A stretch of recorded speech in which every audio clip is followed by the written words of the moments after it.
Welcome to Explained Simply. Let's explore interesting things in the world together.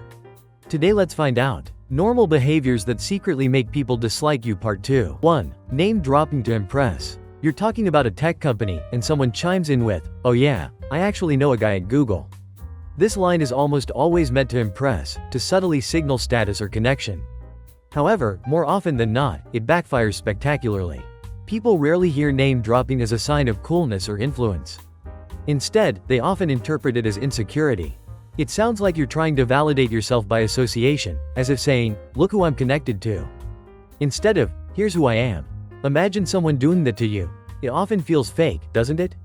It can create an uncomfortable power dynamic, or make you wonder if they're genuinely interested in the conversation, or just looking for an opening to show off. If you do genuinely know someone impressive, let it come out organically and casually, when it's actually relevant to the discussion, rather than forcing it in as a flex. Authentic connections speak for themselves. Manufactured ones just highlight a need for external validation, which can be off-putting. Focus on building rapport based on who you are, not who you know. 2. One-upping someone's story. "I finally ran a 5K. Your friend proudly declares. Instead of celebrating with them, you immediately respond, "Oh, I did a half marathon last year. Don't be that guy." This classic, one-upping, move instantly turns what should be a moment of shared joy or connection into a low-key, irritating competition. Instead of making the other person feel proud and accomplished, it leaves them feeling deflated, as if their achievement wasn't quite good enough. One-upping signals that you're more focused on elevating yourself than on genuinely listening and celebrating others. It can make people feel that their experiences are constantly being compared and found wanting, which is incredibly frustrating and disheartening. Next time someone shares a win, big or small, resist the urge to top it. Instead, just offer a genuine, enthusiastic, "Wow, that's awesome," or "That's incredible, congratulations." Celebrate them instead of topping them. Trust me, they'll appreciate your support and genuine happiness for their success, and they'll like you a whole lot more for being a champion of their achievements, not a rival. 3. Talking too much without asking questions. You're halfway through detailing your entire weekend to a colleague, the shows you binged, the elaborate meal you cooked, the new gym routine you started, and then it hits you. You haven't once paused to ask them about their weekend. This common habit is the hallmark of a monologue, not a conversation. People don't inherently dislike storytellers, but they definitely get tired of monologues. Conversations are like playing tennis. The ball needs to go back and forth for the game to be engaging. If one person is constantly serving without allowing the other to return, it stops being a game and becomes a one-sided demonstration. This can make the listener feel ignored, undervalued, or simply bored.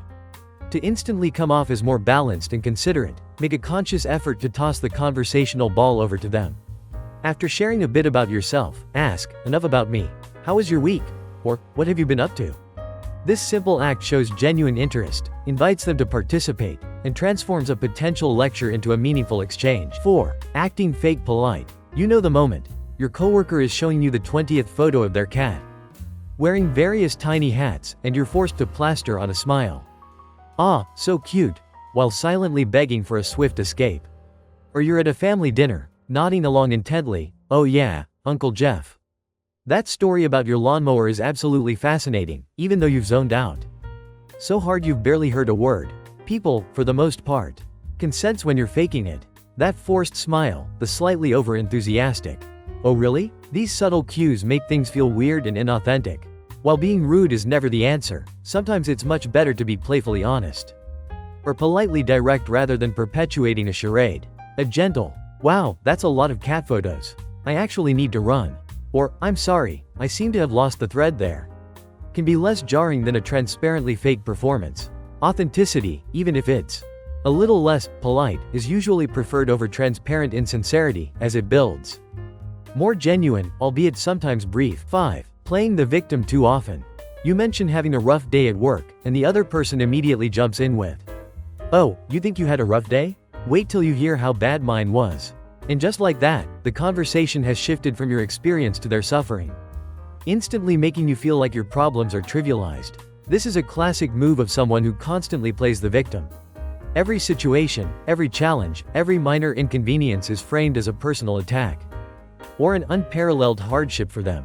Playing the victim every single time makes people feel like they're constantly carrying your emotional baggage, and it quickly becomes draining. It creates a dynamic where they are always expected to offer sympathy and validate your suffering, without ever getting the chance to share their own. This habit is incredibly annoying and is a common reason why people start completely avoiding talking to you. While genuine empathy is crucial, a consistent victim mentality pushes people away, as they'll seek out interactions that feel more balanced and less emotionally taxing. 6. Pretending you know everything. You mention, my car is making this weird noise. Before you can even finish describing it, the other person jumps in with, oh, that's definitely the alternator. Or maybe the timing belt. I know cars, trust me. Meanwhile, you were about to explain it was just that weird radio station you tuned into. Acting like you're an expert on every single subject doesn't make you look smart. It just makes people want to stop talking to you. This habit can shut down conversations, make others feel stupid for even asking, and signal a complete lack of genuine curiosity or humility. Instead of demonstrating wisdom, it often reveals a need to be perceived as superior. A much more engaging approach is to ask open-ended questions like, oh no, what's it doing? Did you figure it out yet? Maybe I can help? Even if you do know a lot about a topic, letting people share their experience first and offering help or insight without dominating the conversation makes you seem confident, approachable, and far less exhausting to be around. It fosters a sense of collaboration rather than 7. Avoiding eye contact too much. You're deep in conversation, sharing something personal or engaging, but the person you're talking to keeps staring at the floor, the ceiling, their drink, or anywhere but you. After a while, a little voice in your head starts to whisper. Is he bored? Is he hiding something? Does he even care what I'm saying? Too little eye contact can make people feel like you're distracted, dishonest, uninterested, or disengaged. Even if you're just shy or socially anxious. Eye contact is a fundamental aspect of human connection. It signals engagement, sincerity, and presence. While you don't need to stare into their soul, a simple fix is to consciously look at their face when they're talking. This small gesture shows you're present and listening. It communicates respect and attention. While some cultural differences exist, in many Western societies, consistent avoidance of eye contact can erode trust and make interactions feel distant. Aim for a comfortable level of eye contact that conveys you're truly there, absorbed in the moment, and connecting with the person in front of you. 8. Holding eye contact too long. Now, let's flip the script. Have you ever had someone stare at you with such intensity that it feels like they're trying to burn a hole straight through your forehead? What starts as a friendly glance quickly stops feeling friendly and veers sharply into creepy territory. People need little breaks in eye contact. A brief glance away, a blink, a momentary pause, to feel relaxed and comfortable during the conversation. Without these breaks, an intense, unblinking gaze can feel like an interrogation rather than a normal chat. While maintaining eye contact is important for showing engagement, holding it for too long can be unsettling and even aggressive. It can signal dominance or an uncomfortable level of intimacy that isn't appropriate for a casual interaction. The key is balance. So, yes, keep eye contact when they're talking to show you're listening and present. But don't lock in like you're running an interrogation or trying to read their deepest thoughts. Allow for natural breaks and shifts in gaze to keep the conversation flowing comfortably and ensure you don't unintentionally make others 9. Giving backhanded compliments. Wow, you're really smart, for someone who works in marketing. Or, you look great, for your age. And a classic. Wow, I'm surprised that actually looks good on you. While the intention might occasionally be well-meaning, or sometimes subtly malicious, backhanded compliments always leave people wondering if you just insulted them. The sting of the hidden criticism often outweighs any superficial praise. These types of compliments create confusion and can erode trust, as the recipient is left trying to decipher your true meaning. They can make people feel patronized, judged, or simply annoyed by the passive aggression. If you want to be liked and genuinely connect with others, keep your compliments clean, direct, and free of any hidden meanings or qualifications. Say, you're smart, you look great, or, that's impressive. Simple, genuine praise is always more powerful and appreciated than any compliment that requires an asterisk or leaves the recipient feeling worse than before. Honesty and clarity in compliments build positive. 10. Constantly apologizing for small things. Oh, sorry for interrupting. Sorry, I talk too much. Sorry for even breathing the same air as you. This exaggerated, constant stream of apologies for every tiny perceived infraction, or even for simply existing, can quickly become grating. Chill. While a sincere apology when you've genuinely made a mistake is crucial, over-apologizing for every breath you take makes people uncomfortable. It often feels like they have to constantly reassure you which becomes an added emotional burden.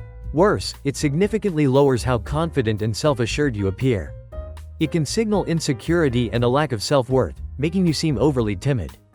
Or even manipulative in a subtle way. Instead of stacking up sorries, try a genuine thanks for your patience. If you've caused a slight delay, or honestly, just say nothing. You don't need to apologize for every little thing. Confident individuals acknowledge mistakes when necessary. But don't grovel for every minor social interaction, and that self-assuredness is far more attractive. 11. Being the devil's advocate. I mean, yeah, cheating's bad, but what if we think about how hard it must have been for her to juggle 2 relationships? Playing devil's advocate every once in a while, to explore different perspectives, can be intellectually stimulating and interesting in certain contexts. However, doing it all the time, especially when someone is genuinely trying to vent or share a frustration, is utterly exhausting and can be deeply unsupportive. People want to feel heard and validated, not constantly challenged or have their feelings dissected. From an opposing viewpoint, imagine venting to a friend about a tough day, and they immediately, well, maybe your boss had a point firing you for that. Come on, read the room. There's a time and place for critical analysis, and it's usually not when someone needs emotional support. Sometimes, the most helpful and empathetic response is simply to nod, listen, and say, yeah, that sucks. Knowing when to offer empathy versus intellectual sparring is a key social skill that prevents you from alienating those who just need a sympathetic. 12. Talking about yourself in third person. Oh, that's just how Mike operates. Wait, are you Mike? When someone consistently refers to themselves in the third person, it immediately creates an odd distance and can be incredibly jarring for listeners. It makes you sound either weirdly arrogant and self-important, like you're an iconic figure already, or perhaps like you've been watching too many documentaries about yourself. This habit disrupts the natural flow of conversation and leaves people unsure how to react. Whether to laugh, feel awkward, or slowly back away. It signals a detachment from your own identity in a way that feels unnatural, and can come across as a transparent attempt to elevate your status. Want to come off as more relatable, approachable, and simply normal? Just use I. Seriously, nobody wants to grab a beer or have a casual chat with someone who refers to themselves as if they're their own PR manager, constantly promoting their personal brand. Authenticity and directness foster genuine. 13. Taking credit for group wins. You've just wrapped up a successful team project, and the boss walks in, saying, "Great job, everyone." Instead of sharing the praise, you immediately jump in with, "Yeah, I worked really hard on that specific part, and it made all the difference." Yikes. This is a classic douchebag alert move. Taking solo credit. In a group setting, even if you genuinely did crush your specific contribution, instantly makes your teammates feel invisible, undervalued, and resentful. While it's good to be proud of your work, a lack of humility and a blatant grab for individual glory can quickly sour team dynamics and damage your reputation among peers.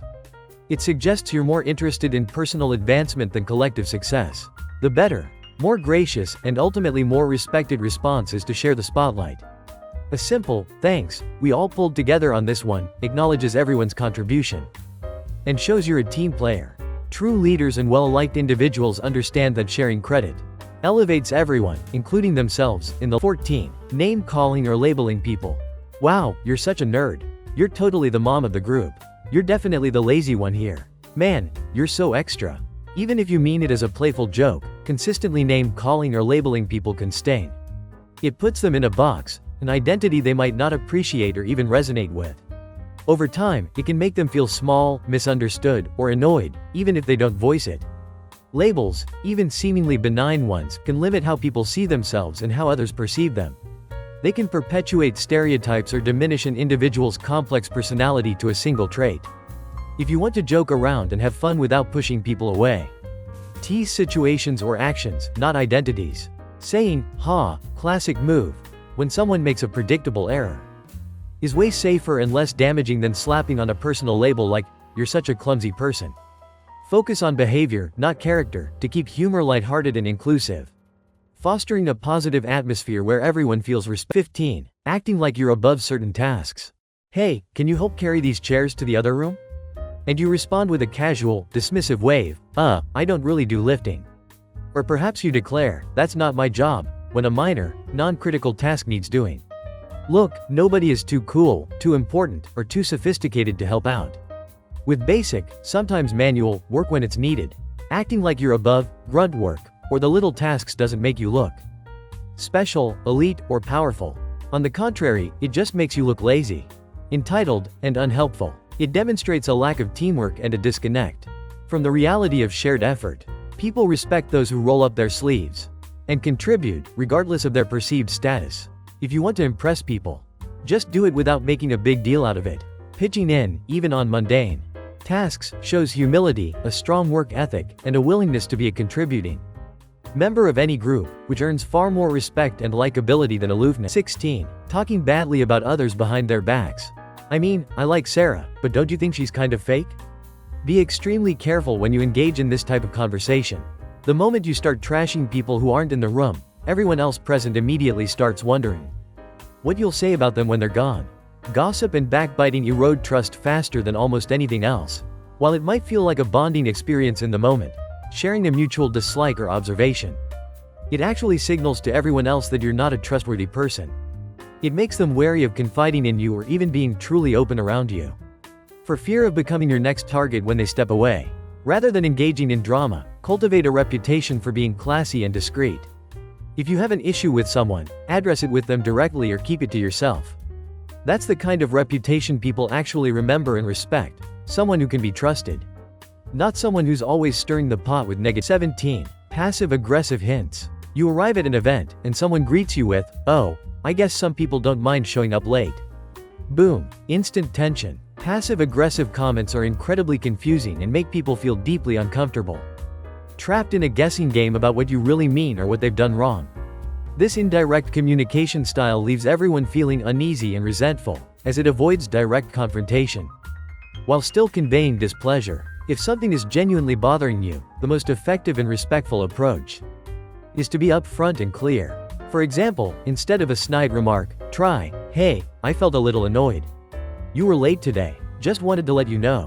Clear communication beats sneaky hints every single time. While it might feel more challenging in the moment to be direct, it resolves issues, builds understanding, and avoids the lingering confusion and discomfort that passive aggression creates. Otherwise, people just walk away thinking, what was that even about? Leaving the issue unresolved and your relationship strained. Don't forget to support this kind of content by subscribing and watching this other super curious video you'll love.